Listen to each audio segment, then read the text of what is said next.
This is one of my Underpath worm beds. I've just taken the scaffold boards off the top here, and there's another one here just over there with the scaffold boards on, so you can see how it looks. What I've done here is I've just made the opening, I think it's 2 foot wide, and the scaffold boards are, I don't know, I think they're 215 or something like that.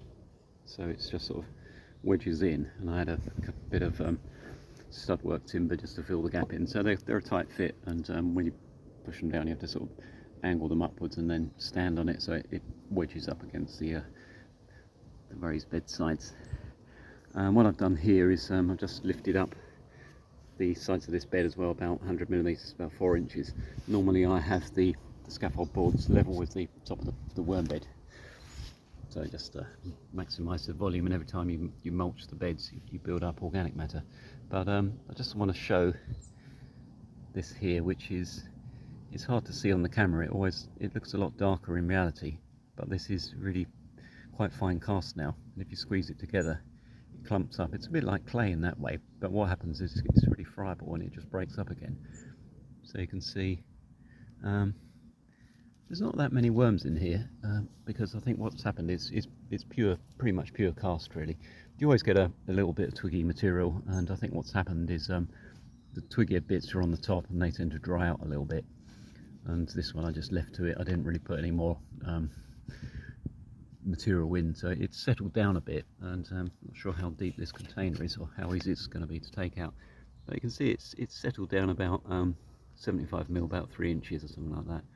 And yeah, so it's really halved in volume, but yeah, you can see it's really lovely castings now.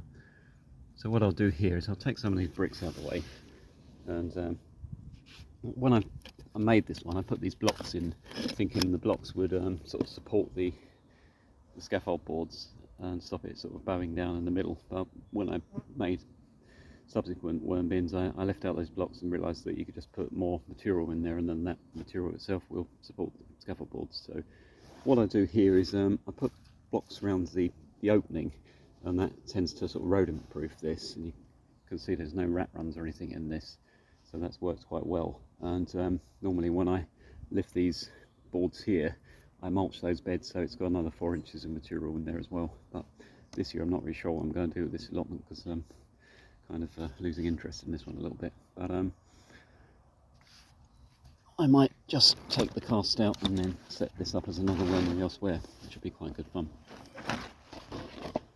So this is just I think I used to have 2 containers here. You can see lots of springtails.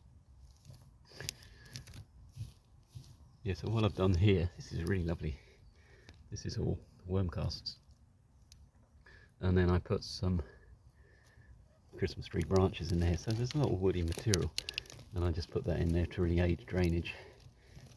But you can actually harvest this, but I'll just this time I'm just going to top up with fresh material, and then I think what I'll do is I'll move the castings just into the other one so it frees up that container. But this is the difference between part composted material, and you can see there's lots of recognisable bits of wood. There's some cocoons in there already. You can see some pine needles. Most of the spent grain has disappeared really, so that's the sort of darker organic matter in between. But it's quite light, and this stuff is quite heavy because it's quite dense, so it's really reduced down. If you can just see, don't get that in the light, it looks a lot much darker.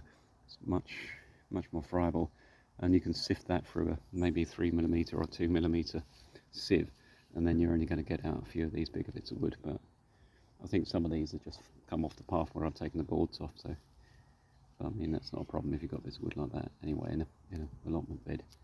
You can just use this as a top dressing. But what's quite nice is that there's already small worms and cocoons in this, and the smaller worms can survive quite a long time in here. It's just that the bigger worms have gone elsewhere because they're looking for more sort of a new source of food. But what I'll do is I'll tip this one into the other container, and then I'll fill that up with the part composted material, so it's ready to go.